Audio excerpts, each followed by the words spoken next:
Well, and also some good news last week. Wanted to share with folks because we've been covering this story for months and even years now, which is the General Flynn story. Of course, last week, the D.C. Circuit Court of Appeals finally ruled on that petition for writ of mandamus. And I say finally, they moved pretty quick. I mean, there's no doubt about it, especially for courts. They moved quickly. But they finally ruled on that, and they granted the petition for the writ of mandamus. So they entered the writ of mandamus essentially to tell the lower court, the trial court that Judge Sullivan is in charge of, that they have to dismiss the charges against General Flynn. And as soon as I heard that, I thought of you immediately, and I said, he has a smile from ear to ear. I really did. A friend of mine actually saw it first because, of course, I'm working during the day, and I try to keep up with the news, but I don't just sit around and just only watch the news. But a friend of mine texted me and said, basically, General Flynn is going to be free. And so I was really excited to see that. And I went, and it's so interesting because a couple of things. One, the ruling on it was a 2-1 vote between the judges. So you had two judges. They have a 3-judge panel that decides these things in the appellate court, typically. And then it can get also bounced back to have all the judges on the appellate court decide it. And that's called an en banc review. But initially it gets decided by a panel of 3, unless there's some other reason to go ahead and do it en banc from the get-go. But initially it gets decided by a panel of 3, and 2 of the 3 judges voted in favor of issuing the writ of mandamus.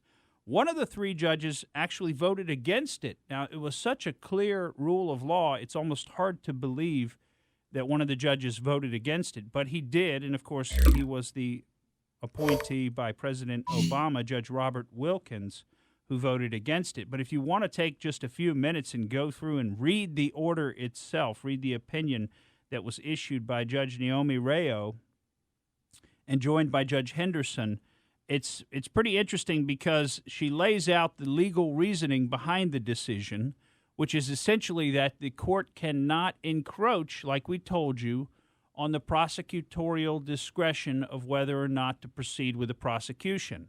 So what they talk about is there are cases because, what the other side of the argument has been saying is that this is not an absolute right of the prosecutors to dismiss the charges and that the court has some review function in this process, right? We've heard that. It depends on how closely you followed the story, but that was the counter argument, that the court has a review process that it can go through.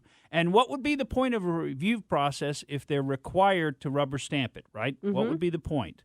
But she actually goes through all of that and points out where the review might come into play. And it's what we've told you before.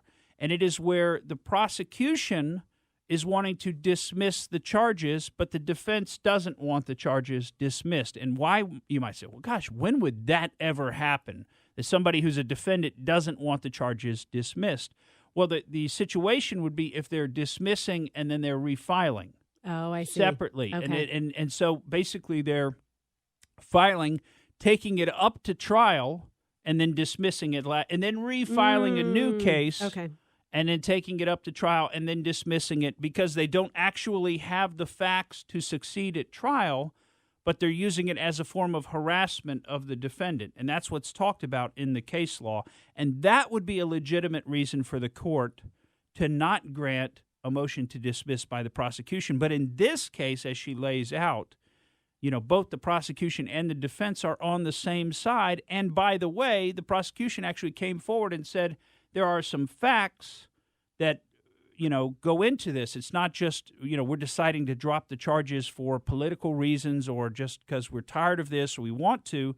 They're saying we actually looked into this. We had an independent, U.S. attorney come in from Missouri and look into this whole situation. And the government didn't do what it was supposed to do with respect to General Flynn. It didn't give him that exculpatory evidence, the Brady evidence that it's supposed to give him, including all these notes that are coming out now, things that tend to indicate exculpatory, that tends to indicate that he didn't commit a crime. Also, the government takes the position that any misrepresentations that he may have made in his discussions with the FBI, and there's really a question as to whether he made any misrepresentation or not, because the agents that interviewed him didn't think he was lying to them. But remember, it was a game of gotcha. They went in there with the transcripts, and there are, of course, the notes of the meeting ahead of time where it says, do we try to get him to lie so we can get him fired? Remember that? Yes. Okay. Who wrote those notes? Do we remember who wrote those notes? I forget. They were certain investigators. Yeah, I forget if that was. I don't want to say because there's a bunch of names. It was one of the FBI guys. I don't remember if that was Priestap or right. Pientka. I know it wasn't Strzok, but anyway, it was one of the people that was involved in the situation who was basically talking about whether or not, we want to get him to lie and try to get him fired from his job, which is ultimately what happened. He did get fired. Some question as to whether he lied. Now, of course, the important thing is that it has to be a misstatement about a material fact. And that's what the government was saying. This wasn't a material fact because we already had the transcript. So we don't need General Flynn's testimony today about what he talked about with Ambassador Kislyak on the phone, right? We have the transcript. There's no need for him to recall as best he can today. And, if he doesn't get it right, somehow it misleads us.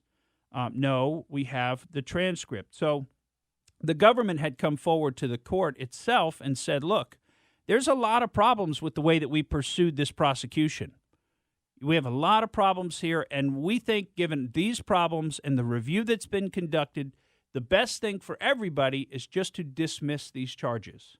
We know he pleaded guilty, but of course he's got filings that says, look, I pleaded guilty under pressure, and it was pressure that was put on my son. They were talking about indicting my son. So either you plead guilty, and you as parents, y'all can identify with this concept, the concept of the self-sacrifice of parents. Whether you did it or you didn't do it, if you could protect your child by pleading, or it's obviously not a child anymore, but your son or daughter, by pleading to something, there a lot of parents out there would do that, I think. And folks, of course, maybe if you don't have a good relationship with your son or daughter, you say, I'm not doing anything for my son or daughter. But your basic parents who've had a good family relationship and nothing has happened to fracture that relationship in life, your parents are going to sacrifice for the children. And that's what he said that he did. And that's where he said, look, I feel like I was pressured into this.